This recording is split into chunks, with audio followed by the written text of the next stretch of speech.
ଆଜି ଅଣସର ଦଶମୀ ତିଥି ଶ୍ରୀଜୀଉମାନଙ୍କୁ ଲାଗି ହେବ ଦଶମୂଳ ମୋଦକ।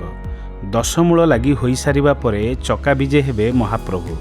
ଶ୍ରୀମନ୍ଦିରର ରାଜବୈଦ୍ୟ ସେବକମାନେ ପୁରୁଷାନୁକ୍ରମେ ମହାପ୍ରଭୁଙ୍କ ଏହି ସେବା କରିଥାନ୍ତି। ନୀଳାଦ୍ରି ମହୋଦୟ ଶାସ୍ତ୍ରରେ ମହାପ୍ରଭୁଙ୍କ ଅଣସରକାଳୀନ ଗୋପନ ସେବା ସମ୍ପର୍କରେ ରହିଥିବା ମାର୍ଗଦର୍ଶକ ମୁତାବକ ବିଶ୍ୱାବସୁ ତଥା ବିଦ୍ୟାପତି ବଂଶଧରମାନେ ଶ୍ରୀଅଙ୍ଗ ସେବାରେ ଲାଗିବେ। ଏହି ସେବା ପାଇଁ ବିଭିନ୍ନ ପ୍ରକାରର ଚେରମୂଳିରୁ ପ୍ରସ୍ତୁତ ଔଷଧ ପ୍ରସ୍ତୁତ କରାଯାଇଛି। ସେଥିମଧ୍ୟରୁ ଗୁରୁତ୍ୱପୂର୍ଣ୍ଣ ହେଉଛି ବଡ଼ ଓଡ଼ିଆ ମଠରୁ ଆସିଥିବା ଫୁଲୁରି ତେଲ ଓ ଶୁଦ୍ଧ ସୁଆର ସେବକମାନେ ଯୋଗାଇଥିବା ଔଷ ବା ଖଳି। ଏହା ସହିତ ଶ୍ରୀମନ୍ଦିରର ରାଜବୈଦ୍ୟ ସେବକମାନେ ଏହି ମହୌଷଧି ପ୍ରସ୍ତୁତ କରିଥାନ୍ତି। ଏହି ମହୌଷଧି ପ୍ରସ୍ତୁତ ନିମନ୍ତେ ଶାଳପର୍ଣ୍ଣି, ଗମ୍ଭାରୀ, ଫଣଫଣା, କୃଷ୍ଣପର୍ଣ୍ଣି, ଅଗବଥୁ, ବେଲ, ଅଙ୍କରାନ୍ତି, ଗୋଖରା, ଲମ୍ବିଂ, କୋଳି, ନବାଙ୍କୁରିକୁ ପ୍ରଥମେ ଶୁଖାଯାଇଥାଏ। ପରେ ଏହାକୁ କୁଟାଯାଇ ଗୁଣ୍ଡ କରାଯାଇଥାଏ।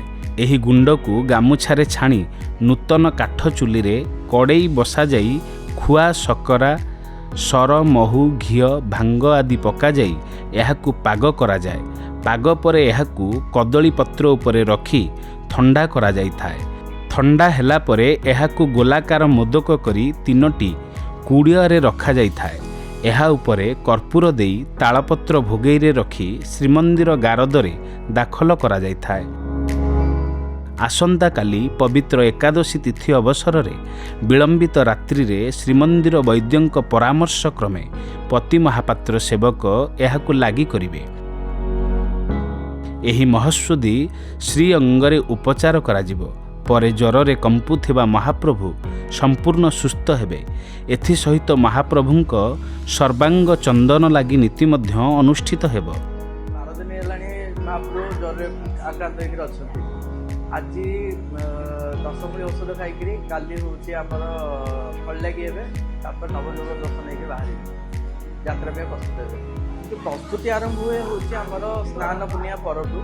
ତାକୁ ଶୁଖା ହୁଏ, କୁଟା ହୁଏ, କୁଟା ହେଇକି ଯେଉଁ ଗୁଣ୍ଡ ପ୍ରସ୍ତୁତ ହୁଏ ତାକୁ ଆଜି ପାକ କରାହୁଏ।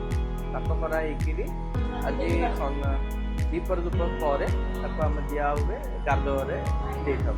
ଏଇଟା ସାଧାରଣତଃ 10 ମୂଳି କୁହାଯାଏ। 10 ମୂଳିରେ ହେଉଛି 5ଟା ବୃହତ୍ ମୂଳି, 5ଟା ଲଘୁ ମୂଳି, ଯଥା ବେଲ, ଗମ୍ଭାରୀ, ଶାଳପର୍ଣ୍ଣି, କୃଷ୍ଣପର୍ଣ୍ଣି। ଏଇପରିଆ ଗଛର ଚେର, ଛାଲି, ପତ୍ରକୁ ଶୁଖା ହୁଏ, ଶୁଖାଇ ଗୁଣ୍ଡ କରାହୁଏ। ସେଇ ଗୁଣ୍ଡଟାକୁ ଆଜି ଆମର ପାଣି, ଛାଚି,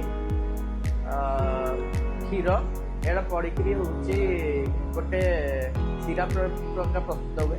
ସେଥିରେ ହେଉଛି ସେ ଗୁଣ୍ଡଟା ମିଶ୍ରଣ ହେଇକିରି ଅନ୍ୟ ଜିନିଷ ଅଛି, ଗୁପ୍ତ ଜିନିଷ ଗୁଡ଼ାକ ତାଦେହରେ ପଡ଼ିକିରି ସେଠାରେ ପ୍ରସ୍ତୁତ ହୁଏ। ମୋର ଏହା ପୂର୍ବରୁ ମୋ ଜେଜେମା କରୁଥିଲେ। ମୋ ବାପାଙ୍କୁ କରିବାର ସୁଯୋଗ ମିଳିଲି ଇଏଟା। ତାପରେ ଜେଜେମାଙ୍କ ପରେ ମୋତେ ହିଁ କରିବାକୁ ମିଳିଥିଲା। ମୁଁ ଏଇଟା 2017 ମସିହାରୁ କଲିଣି, 17-18 ମସିହାରୁ କଲିଣି ମୁଁ ଇଏ। କିନ୍ତୁ ୟା ପୂର୍ବରୁ ଯେତେବେଳେ ଜେଜେମା କରୁଥିଲେ ସେତେବେଳେ ମୁଁ ଜେଜେମାଙ୍କୁ ସାହାଯ୍ୟ କରିଥିଲି, ଆଉ ଯୋଗାଣୀ ହିସାବରେ ଇଏ କରିଥିଲି। କିନ୍ତୁ 2018 ମସିହା ପରଠୁ ଯେତେବେଳେ ଜେଜେବାପା ହେଉଛି ଏକ୍ସପାୟାର କଲେ, ତାପରଠୁ ମୁଁ ନିଜେ କରିଛି। କେଉଁ ଜନ୍ମରେ କ'ଣ ପୁଣ୍ୟ କରିଥିଲି ମହାପ୍ରଭୁଙ୍କୁ ସୁସ୍ଥ କରିବା ଦାୟିତ୍ୱଟା ମୋତେ ମିଳିଛି, ମାନେ ଆମ ପରିବାରକୁ ମିଳିଛି। ଏଇଟା ଏଇ ଜିନିଷଟା ହେଉଛି ଜଣେ କହିଲେ ହେବନି, ଘରର ସମସ୍ତେ ଏଥିରେ କରିବା ପାଇଁ ସାହାଯ୍ୟ କରୁଛନ୍ତି।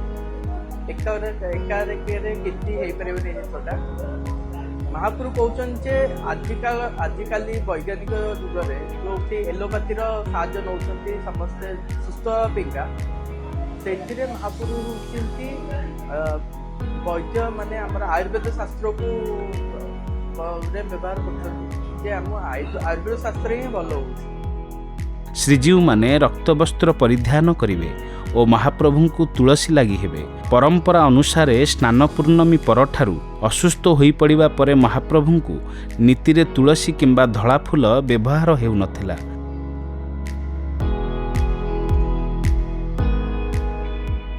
ଆମ ଧର୍ମ, ସଂସ୍କୃତି ଓ ପରମ୍ପରା ବିଷୟରେ ଅଧିକ ଜାଣିବା ପାଇଁ ଦେଖନ୍ତୁ ଭକ୍ତି ଓଡ଼ିଶା, ଆଧ୍ୟାତ୍ମିକତାର ଅନୁଭବ।